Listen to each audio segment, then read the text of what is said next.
By now, many of us are aware that NBA All-Star player Dwight Howard is involved in divorce proceedings. One may need to ask, why is this of importance to us and the public? There are times when individuals, even those who are generally in the public eye, have a right to privacy. How much information becomes too much information?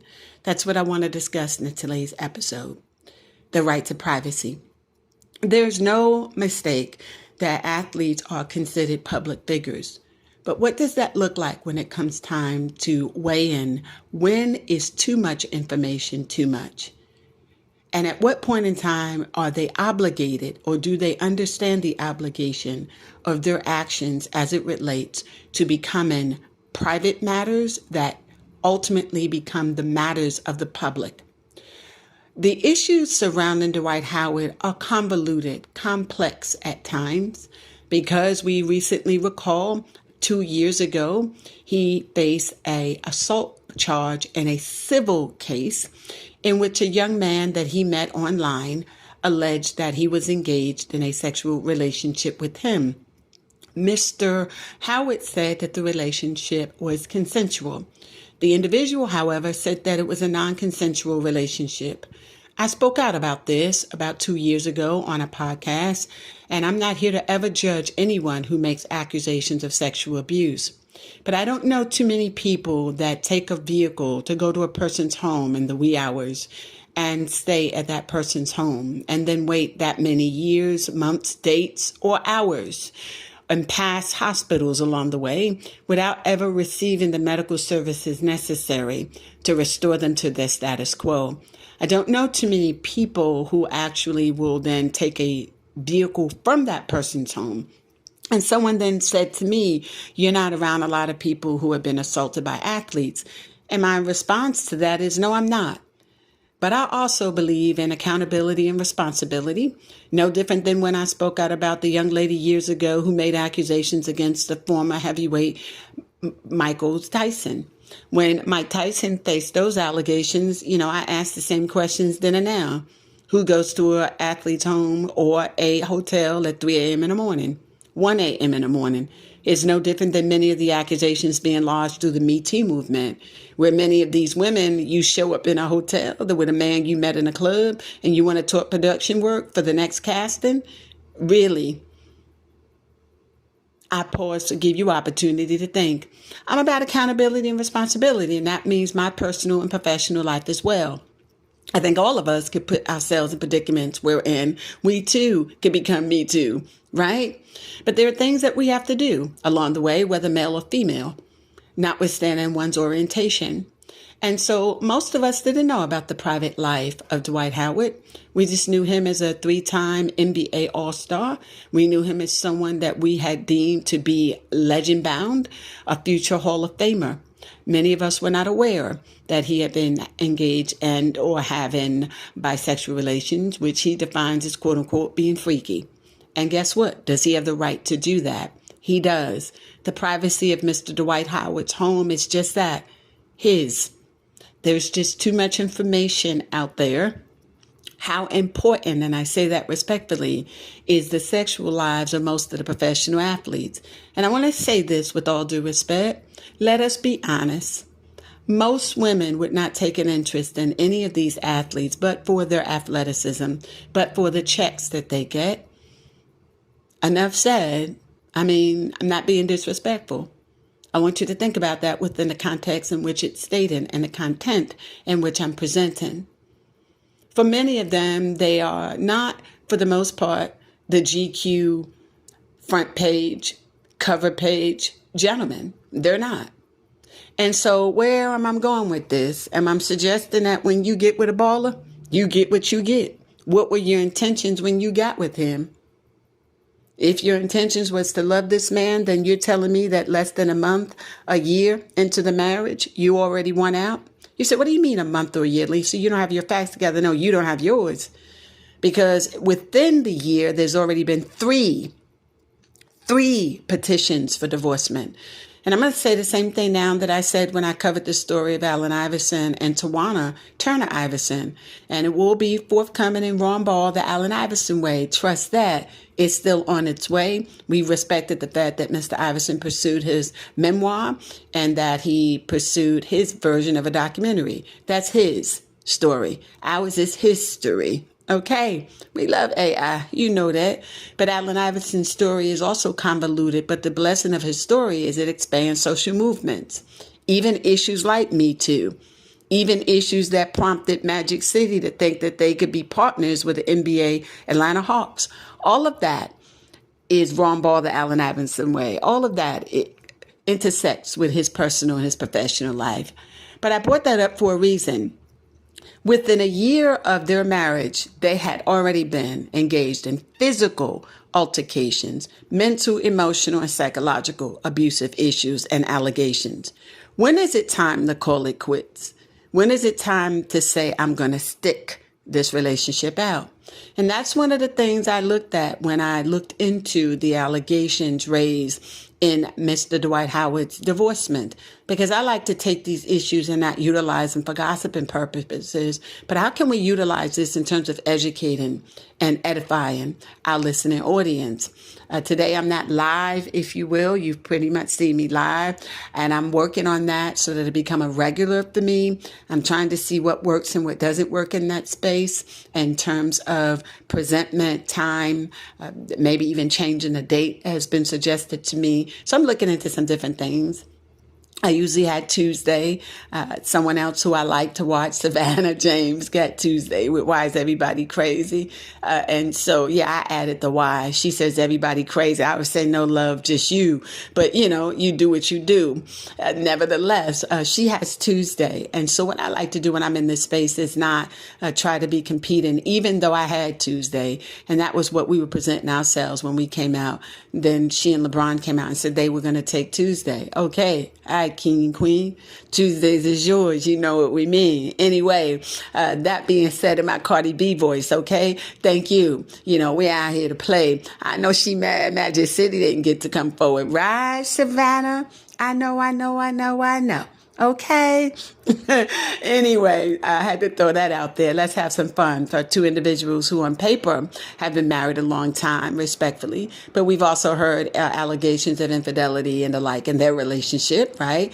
So why did they get to stick it out? Why does Gabrielle and D Wade stick it out? Why does the Allen Iversons and Tawana stick it out for the number of years they did? And Dwight Howard says, nah, I'm out of here. I respect that. I respect that Shaquille O'Neal probably wished that he did what Dwight Howard did. When Shaquille O'Neal advanced his divorce, he filed for it. And then Shawnee was able to convince him to work on the marriage. Imagine that. And then she ultimately turned around and she filed and ultimately walked away with $14 million. But wherein you meet a girl and you date her and you marry her, and she presumes that she's entitled to alimony within less than a year of marriage, that is concerning, and it should be concerning to all of us. That is not what alimony is used for, and a marriage is not used in that manner. And the fact that she's taken to social media and accusing Mr. Howard of engaging in physical harm to her, but yet we look for police reports. We have not been able to secure any. If anybody else has them out there, why don't you let me know? We looked in 3 separate jurisdictions where his residents are. We don't have any where police have been called to the home. We don't have any where there have been any attempts to secure police intervention. But if you have that, please let me know. Okay? I'm talking about prior to you filing for the divorce. Okay? The first and the second time, respectfully, if they exist. If you have proof that he's engaging in drugs, guess what? That should be his personal business. That should not be something that the public needs to know. If the marriage is irretrievably broken, then that should be that. It's irretrievably broken. There's irreconcilable differences. You don't need to now come back and say it's an actual and approximate cause of drug use. And more compelling, you don't need to now try and pull his daughter into the conversation. The fact that you've been married less than a year is not about how long you dated. When you ask for alimony, you have to be able to prove for alimony several factors, not just the simple breach of the marriage, but you also must be able to prove one of 13 grounds. And I don't hear any evidence of the 13 grounds, but for the allegation recently of the drugs and the physical harm. So if you went back to that, in a lot of states, Texas, New Jersey, Atlanta, the state of Georgia, particularly how the Fulton County courts, and even if he's up in Swanee, how a lot of those courts that are connected to the metro Atlanta area think when it comes to family cases like this is, why did you go back? So did you go back because he's getting counseling for drug treatment? Did you go back because you both are getting counseling as it pertains to your accusations of domestic violence? What would have made you go back after the first filing of the lawsuit? So if you file for divorcement, is this cat and mouse game? And if it is, and wherein you have that, then it may very well be irretrievably broken. Have you thought about different forms of counseling? One would be to address your allegations that he's engaged in use of drugs and alcohol. Okay, particularly with an emphasis on drugs, and that wherein you believe that he's using drugs, that he ultimately becomes belligerent and violent and disrespectful in the home. Okay, if that were true, then why inject accusations that the Department of Family and Children now, CPS, had to step in for the child? Was that really as a result of the drinking, or was that in drugs, or was that your way of now trying to collect data? I did a show about 2 years ago now on the 100 divorces of professional athletes, and I cover a range of them, but I also show and teach men how you're being set up. And sometimes it's always important to go with your first thought. You file and stick to it. And if you're going to return, are you returning with the post-nup, or are you returning with a change of the terms and the conditions of the marriage? And wherein you find that you're not doing that, then again, look and see if this is a place where you need to be. That being said, when I looked for evidence, and that includes but is not limited to people in people's inner circles, not for gossip, but for sources. Notwithstanding that, you look for police reports. Are there any medical records? Now, on the HIPAA, they have a right to privacy. But it's also interesting that you do, under certain aspects, have access to be able to determine whether an individual has received any medical treatment for physical harm. Now, Dwight's a huge guy. And so if I'm asserting that I'm a victim of physical harm, do I have photographs of a black eye, bruising on my body? What is the definition of physical harm? Is it of someone who's physically beating you, causing injury? There are different ways now where men engage in physical discipline. I don't want to give all the answers, but a lot of us refer to it in our spaces as pimp beats, where they use objects where you can actually damage the face. So now there's no smacks in the face, no broken nose, no black eyes, no busted lips, but they beat the other forms of the body that are not visible. And so we also heard a lot about that during Allen Iverson's divorce. Miss Tawana Turner Iverson referred to it as kidney punching, etc. And so she's not the only woman that's experienced that. When I spoke out regarding Magic City, there were people who sent me communications stating, well, if you're going to speak out on that and you're concerned about women in the strip club, what about men, athletes, quote unquote, beating the shit out of their wives? I'm going to tell you this, baby girl, that sounds like a personal problem between you and your dude. I got nothing to do with that. Trust that. I don't condone domestic violence. No, I do not. But you can't simply come to me with the accusation that this particular athlete's doing that and expect me to do a show on that and you not provide more evidence in regard to that. So since you failed to do that, and the method and the manner in which you did it, I'm not going to be falsely accusing an individual. And I'm not dealing with whether it falls under a defamation of character. I'm dealing with, if you get your ass kicked, baby girl, you deal with that at home. You call the police. See, a lot of you want the benefit of two worlds. Y'all want to be able to keep rocking with these guys on the good day. When he's good, he's good. Okay, fine. When he's bad, he's bad. And that's when you want him out here. That's when you expected me to try and put something out here or go take to the podcast in an effort to be able to do this. But y'all know most of my work is not even about podcasting or social media. I'm up front and center. I'm connecting. There's one person I'm trying to get an interview with. I know legal going to try and back it, Rick Buchanan, but I see you, baby boy. Yes, we do. The other name for Rick on the phone is Trick. Hello. I'm just saying, I would love to do an interview with Adam Silver, the commissioner for the NBA. That's my next goal. I want to sit down and do an interview with him. and I know that I will be, and see if David was still here, David J. Stearns, that would be simple. Because David was that commissioner. He made himself available. And why is that important to the issues of divorcement and privacy? Because all of this falls under one thing and one thing only: brand. The NBA brand. And so when you have divorces like this, one of the reasons why it becomes public is because people tend to want to know, how are professional athletes living, and how does their living ultimately impact, if at all, the overall brand of the NBA. So wherein there's accusations about drinking and or drug use, is that him individually, or does it have anything to do with his professional life when he was in the NBA? Wherein you have accusations of men going online and soliciting for sex, men or boys or girls, men or women. Is that part of the NBA brand? And so there's one of the reasons why these become matters of public concern, respectfully. But this is where the rubber meets the road, when you begin to try to utilize media to help you move forward with the divorce in an effort, respectfully, so that you can attain money. And you use it in a way that ultimately helps you to advance your claim. And in terms of trying to advance your claim, you do so in an effort with hopes that that person would not want the negative publicity. And that person in turn would be more inclined, respectfully, to file for the divorce, and or if not, use that as a method to file for the divorce, end the divorce proceedings. And so to me, it ultimately becomes almost a legalized way of blackmail.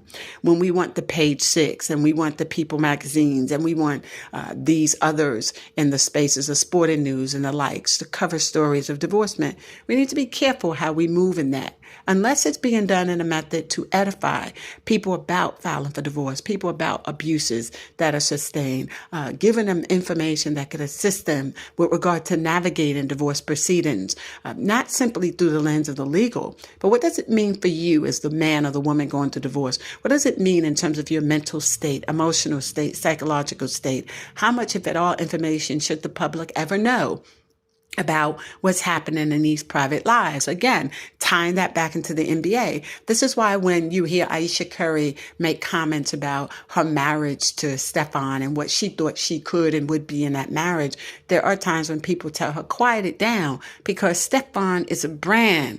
The damnation type. Right. You know, he's a brand. And so when you have a brand like that, you don't want to do anything that could compromise the brand, its integrity, not just simply the financial brand, right? You want the public to always be able to see him as this family man. At one point, he was seen as the family Christian man, right? Until we take these trips, you know? Who you got on that hip? I see you, baby boy. Yes, we do. I see you wearing the yellow. Is it gold with the blue? I'm just asking you. Anywho, right? Okay. You understand my point? Once you put that out there and people then begin to look into matters that were really none of our business to start with. But we know Krista Chin, y'all said she NBA mom. I asked the question, is she NBA mom, madam, or mistress? The question is still out. Y'all can play with our feeds. Y'all can keep hacking us. Do whatever it is you want to do, old lady. At the end of the day, respectfully, I know what I know. And I asked you a question. Not interested in interviewing you. We have enough sources for that. You're not that relevant or important to me. You're not a commissioner. And I think that's part of the issue that y'all trying to do now. If y'all can navigate her on some level, I think it's being done with hopes that y'all can eventually get her in a place or a stead where she takes over the players union. That's going to be a bad idea. That's not necessary. I thought y'all were going to try and move Strick into that. You know, he's now head of the neck right now. Okay, he got all of them by the neck. Congratulations on that win against Wagner. You know, that's New York City rival. But nevertheless, they went on to beat Mercyhurst. And so, he's now, since 2018, they're now in the NC2A. To see what they do in March Madness. Is he going to be a Cinderella team? That's something they're thinking to put into place. That being said, tying this all back, why just like Allen Iverson, but Rodney Strickland had issues with drinking and drugs at one point in time, respectfully. I said he's been sober for the last 15 years. But look what has happened to him over the course of that time. But look what happened as a result of when people were in your personal affairs. So when his baby mamas were out there running their mouth, Arlene, the Valley types, and everybody knew what type she was, right? He wasn't the only one hitting it, and she got 5 babies from different men. And so when you associate yourself with people on that level, it grossly impacts your brand. And people are not going to want to do much with you. And so the same is true when you have a bad marriage and a circumstance. So when you're out and you're committing acts of adultery, it brings people into their spaces. And you say, well, the marriage survived. Did it really? I watched front and center DePaul jersey retirement. I didn't see him connecting with the wife that I think he should have. But, what do I know? Cheryl was present. We didn't even know that was Cheryl initially. The AD had to remind me, she's was the one with the baseball cap. Oh, okay. What does that look like, Peavy? But nevertheless, I'm tying all of this in. Wherein you have those circumstances, it causes us on 3 levels. As women, as Black women or women of color, and I don't do the women of color as in, the Browns. I speak of African-American women, and when I reference us as women of color, I mean those of us who might even be biracial, and you'd identify as African-American because maybe you passed through the wound of an African-American woman. And so for those women, if you pass through the wound of African-American woman, you might identify as a woman of color. But if your daddy's Black and mama white, I don't submit to you being a woman of color.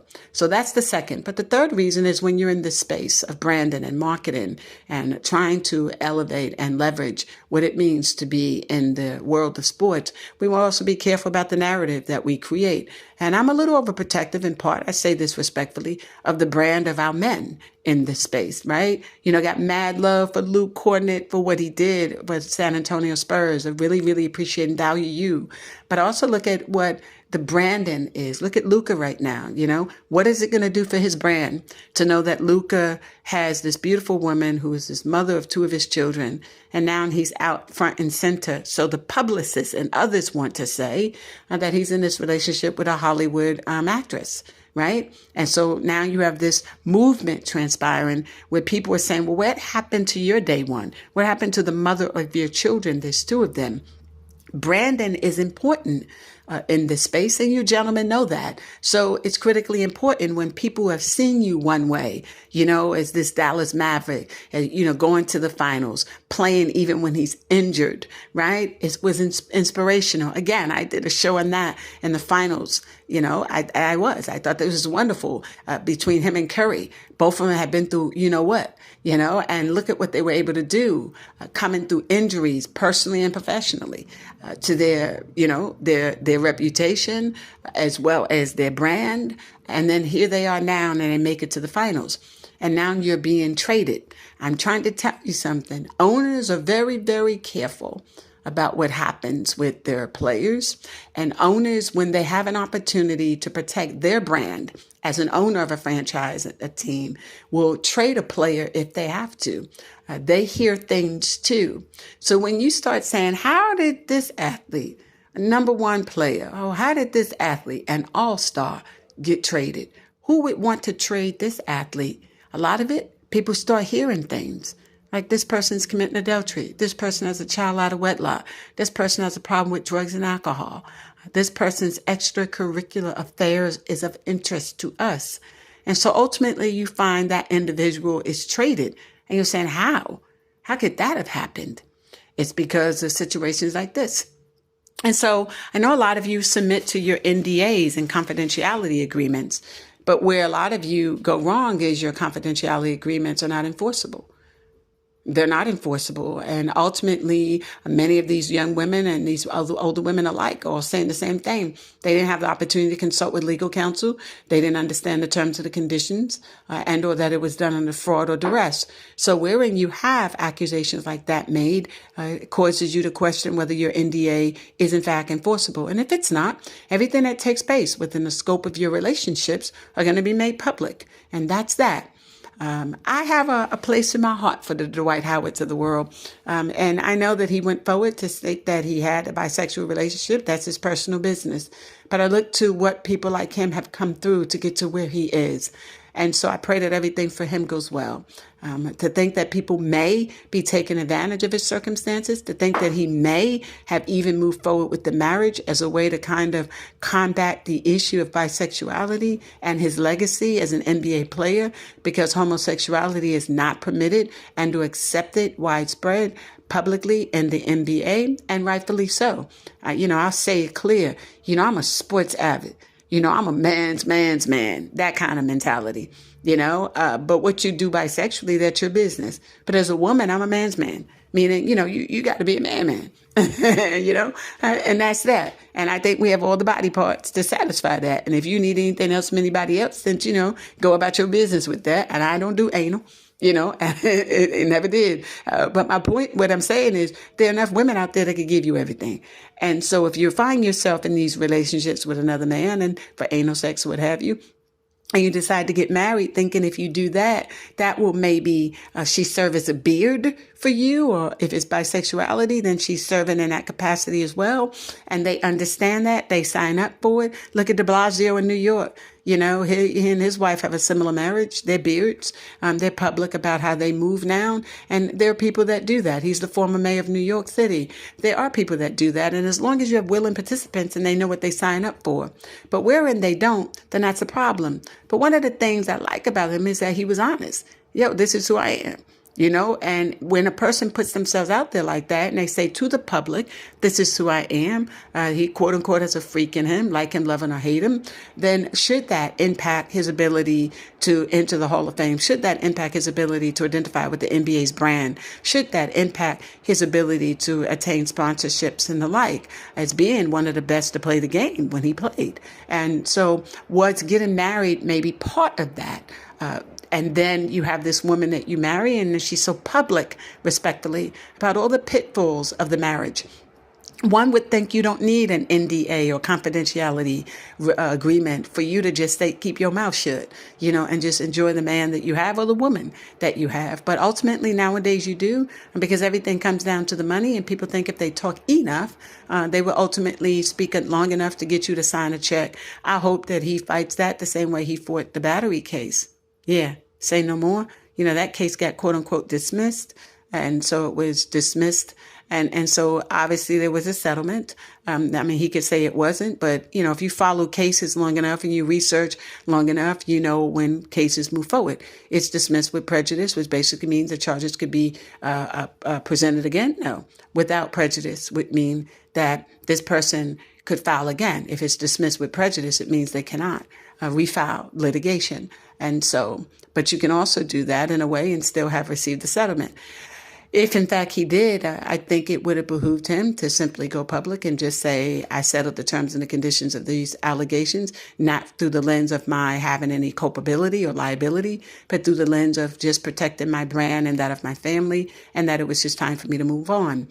During the course of the divorce proceedings, I looked for her or someone to come forward and say the marriage was to be a beard, or the marriage was basically as part of a marketing plan, respectfully, because I cannot see two people that love each other and you give up on each other just that quick. But who am I? I'm Lisa Hampton. Love is selflessly authentic, having all money, power, talent, opportunities now. Pray all goes well for you, Dwight. You've been through a lot, bro. All right, we out. Field to rim.